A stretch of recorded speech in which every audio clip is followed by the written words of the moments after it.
She is the reason my father threw me out. I should have known this would happen. From the moment I laid eyes on her, my fate had already been decided. My father had spent his life building a legacy, one I was meant to inherit. But in his eyes I had made an unforgivable mistake. I had fallen in love with the wrong woman, and for that, he cast me out. The moment everything changed.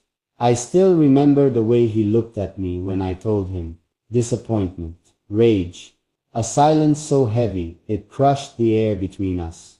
You have disgraced this family, he said, his voice colder than I had ever heard it. You are no longer my son. I had known he wouldn't approve, but I never thought he would erase me, never thought he would banish me from the only life I had ever known. The woman who ruined me, or saved me. She wasn't of noble blood. She wasn't the woman my father had chosen for me. She was fire and rebellion. She was everything I had never been allowed to have, and she loved me in a way that made me question everything. For the first time in my life, I had chosen for myself, and that choice had cost me everything. A world without my name. I left the house that day, with nothing but the clothes on my back. No title, no fortune, no future. But as I walked away from the gates that had once kept me safe, I realized something. I wasn't afraid, because even though my father had thrown me out, she was still waiting for me. And maybe, just maybe, losing everything was the only way I could truly live. The streets felt different beneath my feet. I had walked them 1,000 times before, but never like this, never as a man without a home, without a name, without the weight of my father's expectations pressing down on me. For the first time, I was free, but at what cost? No longer a son, but still a man. I had spent my entire life following orders, speaking only when spoken to, obeying the rules of a world I had never chosen. But all it had taken was her.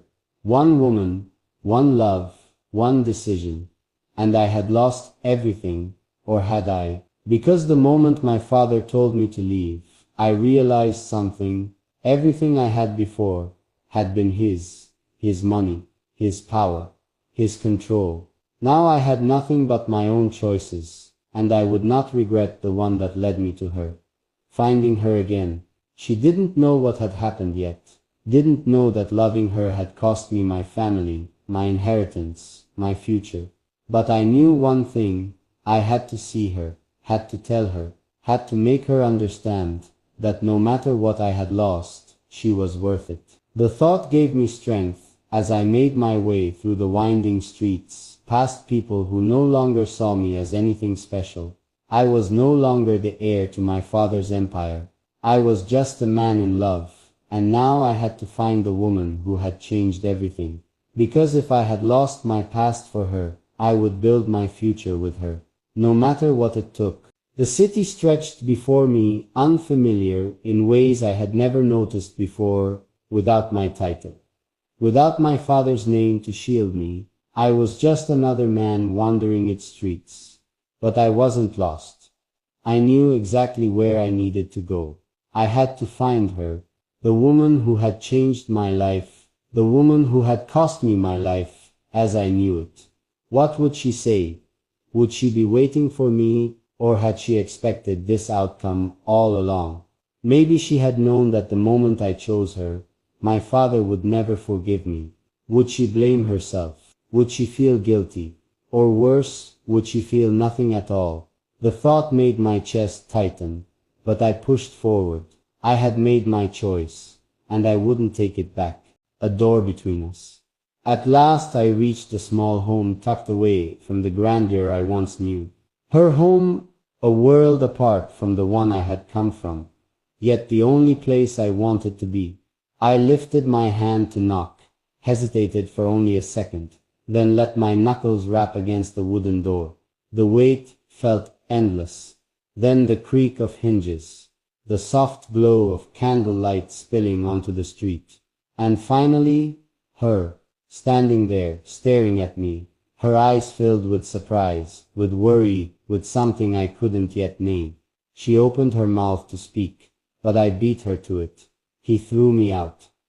The words came easier than I thought they would. Her breath caught. I saw the way she reached for me before she even realized she had moved. And in that instant, I knew whatever happened next, I wasn't facing it alone. She didn't speak right away. For a moment, we just stood there, the flickering light from inside casting soft shadows between us. I could see the questions in her eyes, the fear, the guilt, but I didn't want her to carry that weight. Not when I had made my decision, long before my father ever uttered those words. "Come inside," she finally whispered. Stepping aside, I did. And with that one step, I left behind the last piece of the life I once knew. A world that was now mine. Her home was nothing like the palace. No marble floors, no towering ceilings, no servants waiting for a command, but it was warm. It smelled of spice and old books, of the kind of life that felt real. And yet, I could feel the unspoken tension between us. She stood just a few feet away, arms wrapped around herself, as if bracing for whatever came next. "Tell me everything," she said, voice steady but soft. So I did. The price of my love. I told her about my father's anger, about the way he looked at me as if I was already a stranger, about the moment I realized I was no longer his son, just a mistake he had cast out of his world. And when I was done, she exhaled slowly, as if she had been holding her breath the entire time. "I never wanted this for you," she murmured. Her voice held sorrow, but also something else, a kind of quiet strength. I stepped closer, my heart pounding. "I did," I admitted, "because for the first time, I had chosen something for myself, and I would not regret it." No turning back. She reached for my hand, fingers hesitant at first, then firm. "What now?" she asked. I didn't have an answer. Not yet. But as I looked into her eyes, I knew one thing. I wasn't alone in this. And that meant everything. Her fingers tightened around mine, warm, steady, real. Everything else had been ripped away from me, but she was still here. And that was enough. For now, the weight of what we had done. She led me to sit, the candlelight flickering between us, shadows dancing against the walls. The silence felt heavier than it ever had before. Not because we had nothing to say, but because there was too much. Finally, she spoke. "Are you sure about this?" I looked at her then, really looked at her. The woman who had cost me my name, my home, my father's love. And yet she was also the woman who had given me something far greater. "Myself, yes," I said without hesitation. Because this wasn't just about love, this was about freedom. No safe place left. But love alone wouldn't save us. I had no title to protect me, no wealth to fall back on, no idea what my father would do next. "He won't just let this go," she said, reading my thoughts as if they were her own. She was right. My father wasn't the kind of man who accepted betrayal, and to him that's exactly what I had done. I had defied him, humiliated him, destroyed the future he had planned for me, and I knew without a doubt he wasn't finished with me yet. A choice we had to make. "Then we have to leave," I said, the words tasting like something final. Her brows knit together, hesitation flickering across her face. Go where? That I didn't know. But staying wasn't an option, not when I had become an outcast in the city that once bowed to me.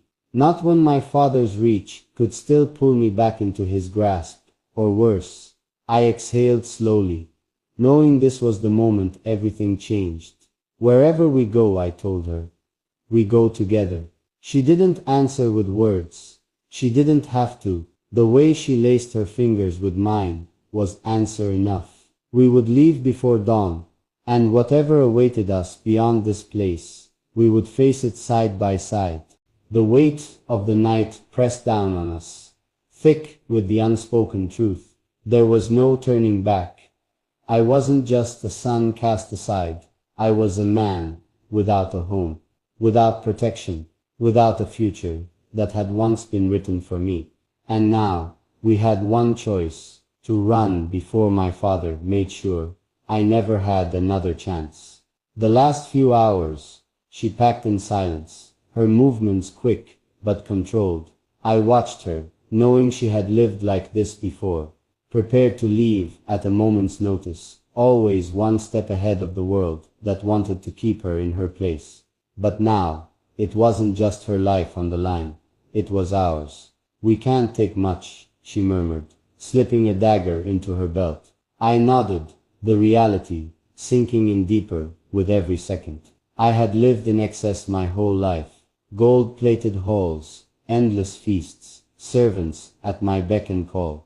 And now, my survival depended on how little I could carry, how well I could disappear. A city that wasn't safe anymore. By the time we stepped outside, the streets were quiet, the kind of quiet that felt unnatural. I pulled my hood lower, my heart pounding. Somewhere in the dark, my father's men were looking for me. I could feel it. The palace wouldn't let me go so easily, and if they found us before we left the city, this would be the end. A risk worth taking. She reached for my hand, her grip strong, unshaken. "Are you ready?" she whispered. I wasn't. How could I be? I had no idea what waited for us beyond these walls. But maybe that was enough. "Let's go," I said, forcing myself to move. And as we slipped into the shadows, I realized something. My father had thrown me out, but he hadn't destroyed me. I was still here, and for the first time, I would decide what happened next.